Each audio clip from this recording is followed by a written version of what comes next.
Ben ritrovati in diretta con noi qui su Radio.0 e parliamo di tematiche ambientali. Si chiama Seme, Sentieri della Memoria, il nuovo progetto a cura delle compagnie Bratt e Ombre Collettivo, un progetto performativo e di ricerca che affronterà da agosto 2023 e per tutto il corso dell'anno la tematica ambientale, sottolineando l'importanza dell'azione individuale nel contesto dello sviluppo comunitario. Il progetto si svilupperà in 8 diverse località del Friuli Venezia Giulia tra le province di Udine, Comporpetto, le valli del Natisone e proprio Udine, tra Pordenone con Piancavallo, Azzano Decimo, Cordenons e la città di Pordenone e Gorizia, fino a valicare il confine sloveno con un appuntamento in programma al monastero di Castagnevizza di Nova Gorica. Attraverso poi performance, laboratori e interviste il progetto mira a creare una mappa culturale della regione. Ma andiamo subito a scoprire di più insieme ai protagonisti: Agata Garbuio di Bratt, Antonio De Toni, presidente della Prolocone di Schedoline, e Riccardo Reina, regista di Ombre Collettivo. Sono Agata Garbuio della compagnia Bratt e sono molto felice di presentare il progetto Seme, Sentieri della Memoria. È un progetto che vuole unire arte, natura e persone. È un progetto fatto di relazioni con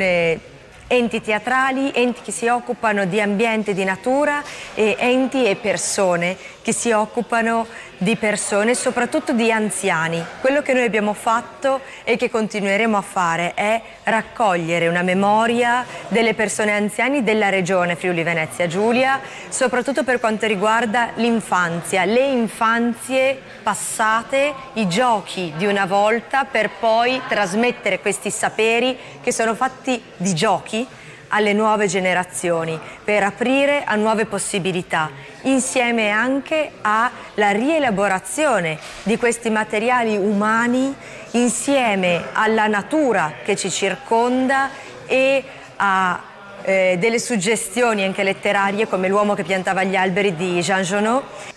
Allora, in qualità di presidente della Prolocone di Schedoline, noi siamo orgogliosi di partecipare a questa iniziativa culturale Seme della Memoria. Noi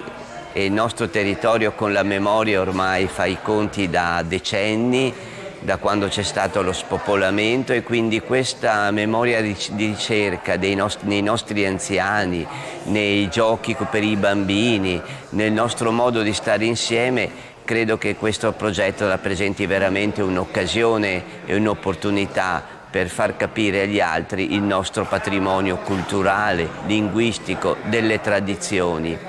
La memoria per noi quindi è importante, ed è importante far conoscere agli altri quello che sono state le valli del Natisone, quelle che sono adesso le valli del Natisone nonostante lo spopolamento. Abbiamo realtà di giovani che stanno resistendo e quindi noi siamo veramente orgogliosi di collaborare con questa iniziativa. Io sono Riccardo Reina e sono regista della compagnia Ombre Collettivo, che collabora con la compagnia Bratt per dare vita a questo progetto,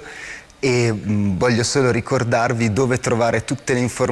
informazioni utili per tutte le iniziative che faremo sul territorio, e quindi sicuramente sui canali social della compagnia Bratt e anche sul sito www.compagniabratt.it.